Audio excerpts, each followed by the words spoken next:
Welcome to the Stark Reflections on Writing and Publishing podcast. There has never been a better time for writers. More information, options, and opportunities are available to you, but navigating these requires insight. Join Mark Leslie Lefebvre as he draws upon more than a quarter century of experience as a writer, a bookseller, and a trusted book industry consultant to explore and reflect on the writing and publishing landscape to help you make informed choices on your writer journey.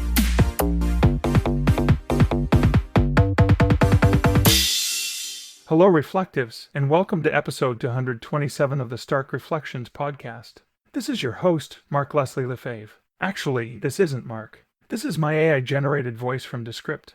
I'm traveling and don't have my fancy microphone with me, so thought I'd use this technology instead of monkeying around with finding a non-echo spot to record and then transfer the audio. You can hear more of this voice as well as Joanna Penn's AI voice in episode 148, which is an AI voice double conversation between the two of us. This episode isn't an interview, but a solo reflection. It's the full article I wrote after I had been approached by Clayton Noblet of Written Word Media for an article they wanted to collect picking people's brains about the top 8 publishing trends for 2022. The article came out on December 27th, and includes a few quotes from myself as well as Joanna Penn, Mark Dawson, Brian Cohen, Craig Martell, and others. I knew Clayton only wanted a few lines, but in order to work through my ideas, I had to write something bigger that I could give him and he would pick through. Like a buffet of ideas, I ended up with just under 2,000 words of an article. Rather than leave most of that article on the table, or the cutting room floor, I thought I'd share it in this episode. Don't worry, particularly if you're bothered with this AI version of my voice, because the reading of the article itself is in my own actual voice. I recorded it before I hit the road for this trip I'm currently on. This podcast is sponsored by Findaway Voices. Yes, the voice you're listening to right now is a computer-generated version of my voice, but if you are looking for a real live actor to professionally narrate your audiobook, you can use Findaway Voices to find them. They have thousands of professionals around the world in their network, and you have the option of using their hands-on project-managed process of finding the perfect narrator. Or you can use their new open platform to browse and find the perfect narrator for you. And if you already have the audio files produced, you can use Findaway Voices to upload your files and decide on distribution. If you go all in, Findaway Voices can help get your audiobook to more than 43 retail and library platforms. I'm pretty stoked that coming in early January I have a Chirp audiobooks promotion for a Canadian werewolf in New York. Chirp is owned and managed by BookBub, a discount website and newsletter platform that authors use as part of a very effective marketing strategy. And the only way you can get into Chirp is through Findaway Voices. So if you'd like to learn how you can leverage audiobooks as an author, you can check them out over at starkreflections.ca/Findaway.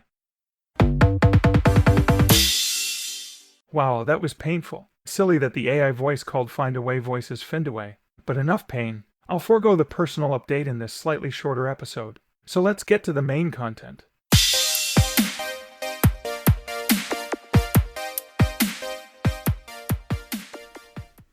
Publishing trends for 2022. The digital divide between traditional publishing and indie publishing is going to continue to grow. Actually, calling it a divide is being too subtle. I think we should start calling it a rift. Both sides still have absolutely no clue about what the other is doing. I'd argue that traditional publishing and self or indie publishing are in reality operating in two distinct businesses. Now, the best book I've ever read that even comes close to understanding the magnificence of ebooks in the industry is the 2021 John B. Thompson text, Book Wars, The Digital Revolution in Publishing. It, by far, has the best understanding of the indie publishing landscape, thanks to the author's interview with Mark Coker of Smashwords and Data Guy, who we first saw via Hugh Howey's author earnings reports, and who in 2019 migrated over to servicing the big publishers via Bookstat. But even then, the book's overall perspective was so heavily skewed towards traditional publishing that it seems to suggest that ebook growth has slowed down, when in fact that is not the case at all. It has only slowed down for traditional publishers who have not invested in ebooks. I can only shake my head, sigh, and repeat the proverb that there are none so blind as those who will not see. And the largest publishers in traditional publishing continue to refuse to see. Despite significant and blatant signs about the importance of digital formats, and here's a list. The COVID-19 pandemic that started to sweep across the world in March 2020, which led to the single largest boost of ebook sales since the 2009 to 2012 era. The unprecedented growth of digital audiobooks that continues to build and expand. The paper shortages and manufacturing and shipping supply chain issues that have been growing in the past year and a half. And yet, despite all of these blatant signs, major publishers still aren't paying attention. Instead, they seem to have doubled down on their investment in overprinting, storing, warehousing, and shipping dead trees around the world. This is going to lead to a greater number of the smaller indie publishers with dynamic flexibility who started as indie authors and have grown to become mini publishing empires in their own right to fill in more and more of the gaps in that landscape. Publishers like Michael and Judith Onderlay's LMBPN, James Hunter and Jeanette Strode's Shadow Alley Press, Dakota and Danielle Kraut's Mountaindale Press, Mike Bray's Wolfpack Publishing, Kevin J. Anderson and Rebecca Mesta's Wordfire Press, and Christine Catherine Rush and Dean Wesley Smith's WMG Publishing. They've all created author-centric, digitally adept, and dynamic publishing houses, helping to shepherd in a new, more disruptive era of publishing that I believe we're only starting to see the beginning of. Unlike their traditional publishing predecessors, they have adapted an inclusive, collaborative, and forward-thinking mindset. They're not interested in competing with one another for the top spot, but in servicing their readers and boosting up their authors. They actually support and collaborate with one another, sharing and recognizing that more can be achieved by working together than by trying to outperform one another. In addition to continued dominance in the digital ebook and audiobook space, indie authors are going to take further advantage of print opportunities, leveraging print on demand. Whether it's the use of Amazon's KDP Print, which is free to use but limited essentially to Amazon distribution, it was still not all that bad considering the retailer's dominant presence in the US and UK, or branching into wide platforms using Ingram Spark or Draft-to-Digital Print. Draft-to-Digital Print, which is free, of course, with the exact same global reach as Ingram. But using tools like this, indie authors are going to be leveraging even more of the online print book sales. No, this won't change much of the in-store stock of physical bookstores, which is still dominated by traditional publishers. But indie growth in this realm will continue to impact the shape of online bookselling. One thing indie authors, whose bread and butter has long been a mostly ebook diet, continue to fail to recognize is that most readers are still reading print. That segment of readers, which results in billions of dollars of sales, and which is why indie authors think that traditional publishers are out to lunch, has still not migrated to digital reading. This means two really important things. First, that there's still plenty of room for ebook and digital book growth, and two, that when things begin to normalize in another 10 years or so, ebooks and print are likely to settle somewhere near a 50-50 split instead of the current 20% ebook and 80% print ratio most markets are in. These stats are extremely difficult to see because of the way that reporting within traditional publishing versus indie publishing continue. Huge rift. They're not even looking at the same numbers. If you're able to compare some of those numbers, you get a real sense of the market, but nobody's willing to look at both of them at the same time, it seems. It's further clouded, of course, by studies such as one released by Kobo many years back showing that people who read ebooks tend to buy twice as many print books as they did before they started reading digitally, meaning that the growth in ebooks actually led to further growth in print books. They're reading 2 to 3 times more, but buying twice as many print books. So print books are still growing while ebooks are growing, and that muddies the waters in a significant way. Despite draft-to-digital print still being in beta release, and with less than 2,000 authors in the beta program as of early December 2021, draft-to-digital stats have shown unprecedented growth in print book sales. And this is with a very small percentage of titles. By the end of 2022, with thousands more authors being moved into the D2D print program, that growth is going to explode. I believe that for a number of reasons, although be sure to check my bias at the door with this. But unlike Ingram Spark, D2D makes it simple and easy with a far superior dashboard experience and world-class customer service, where you can still speak to someone on the phone. With draft-to-digital print, it's free to set up. You don't need to negotiate a complex gymnastic routine to find a coupon code to waive the setup and change fees. And there's an automated process for both interior formatting and cover design. With interior formatting, it's Microsoft Word to PDF print, interior templates, and an automated cover wrap generator. In addition, they don't need to worry about the expense of paying for a professional print cover design, cover wrap, above any expense they're already paying for getting a professional front cover design for them.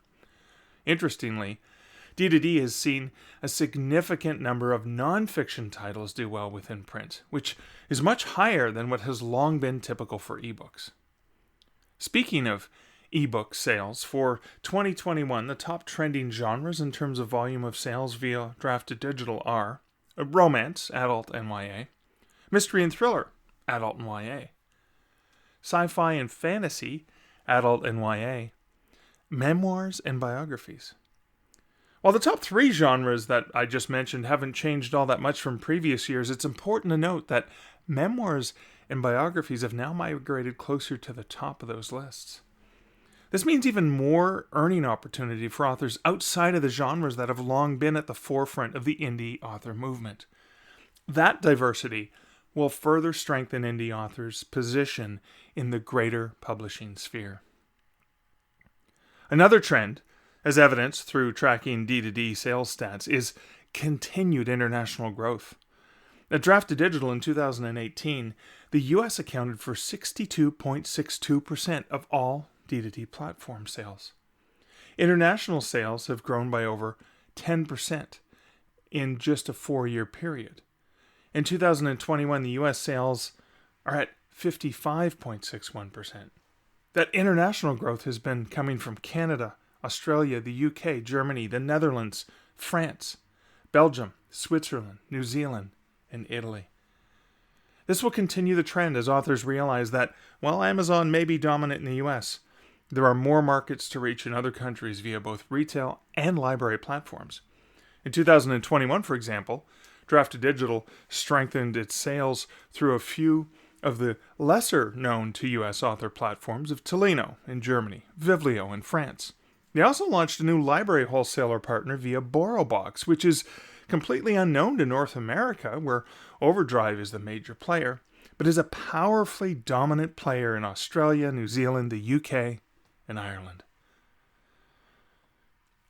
In addition to continued library growth, subscription platforms are going to continue to grow. Scribd has seen continued growth via Draft2Digital in the past year, and we've seen particularly with the advance of Rakuten Kobo's Kobo Plus platform, which comes without the exclusivity requirements of KDP Select and Kindle Unlimited, that this is a continuing growing trend. The biggest growth Draft2Digital has seen via Kobo in the past year has been through Kobo Plus subscription revenues. In the past 2 years, Kobo expanded into far more territories, with the service of Kobo Plus now being offered in Canada, the Netherlands, Belgium, Australia, New Zealand, Italy, France, and Portugal. It's plain to see that consumers are used to the all-you-can-consume monthly fee models in virtually every other digital asset they consume, So it will continue to grow for the book community. And this is another opportunity that indie authors can either embrace and ride the waves of, or, like traditional publishers, ignore and be swept aside with.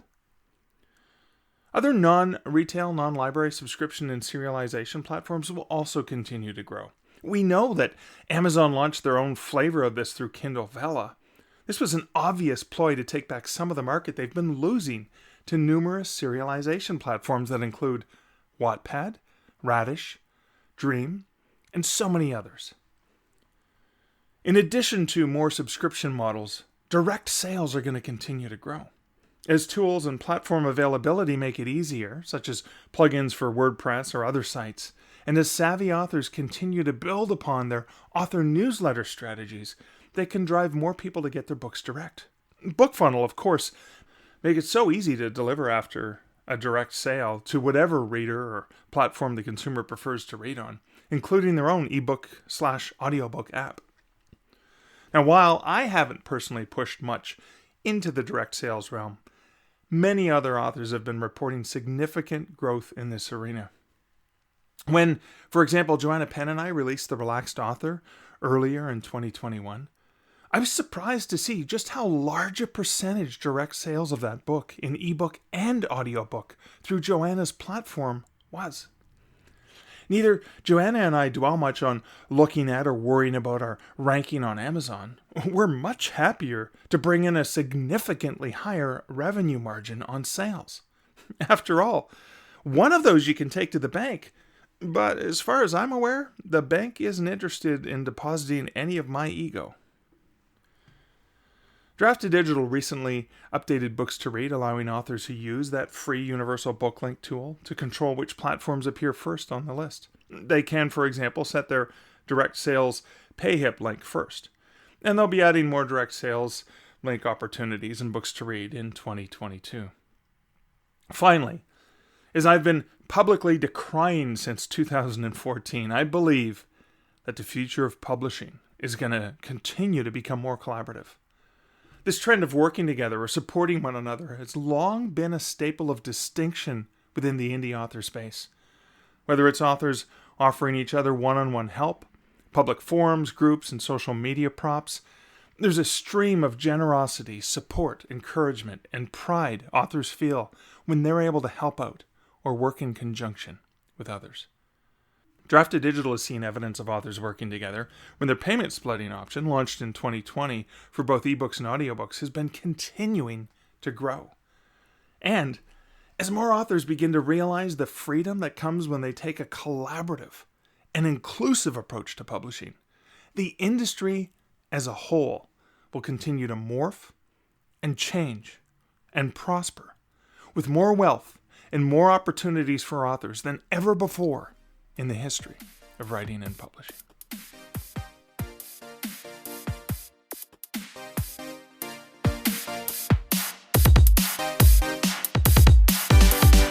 Well, that's it for this episode. No reflection, as the main content was all about my reflections. How about you? What are your thoughts on the trends and potential future trends of publishing?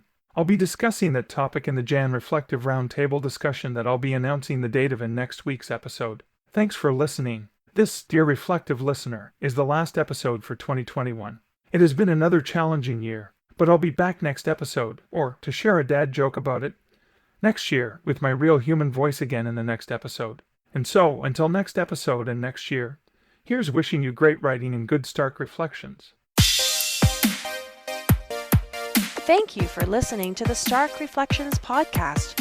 You can find show notes for each episode at starkreflections.ca.